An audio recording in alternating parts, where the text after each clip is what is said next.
Mheshimiwa Rais wa tatu, Mheshimiwa Mwai Kibaki, alitusaidia tukatengeneza ile inaitwa Vision 2030. Hiyo Vision 2030 ndio ikawa ni maono yetu, mpango yetu ya taifa, ikatufikisha mahali tukawa na katiba mpya. Sasa ni wakati wetu. Mahali tulipo sasa, tumedhibiti uchumi, mambo ya matibabu tumepanga, maneno ya housing tumepanga, maneno ya masomo tumepanga.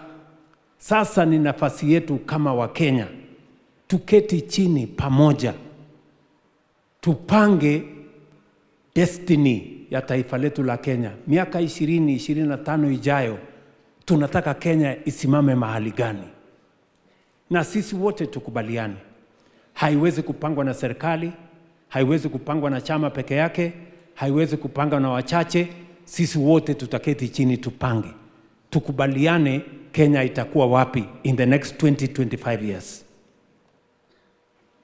Ndio tumpatie imani huyu Nicholas na wenzake, watoto wa taifa letu la Kenya. Tuwaambie nafasi ya kazi itapatikana vipi.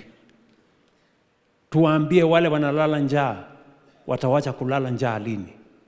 That is what we must agree as a nation. Kama kuna mtu alikuwa na wasiwasi ama taswishi ya kwamba inawezekana, we have demonstrated in the last 4 years that it is doable. It is possible. So let's do it.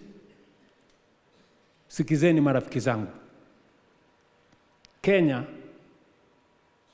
haikuwa ya kwamba tuwe nchi huru, nchi ya demokrasia, nchi ya rule of law, na tuendelee vijana wetu hawana ajira. No. Tuendelee bado kuna watu hawawezi kupata matibabu. Hapana. Tuendelee ati bado kuna watu wanalala njaa. Hapana. We are supposed to be a democratic, united, under the rule of law, but also a wealthy and prosperous nation.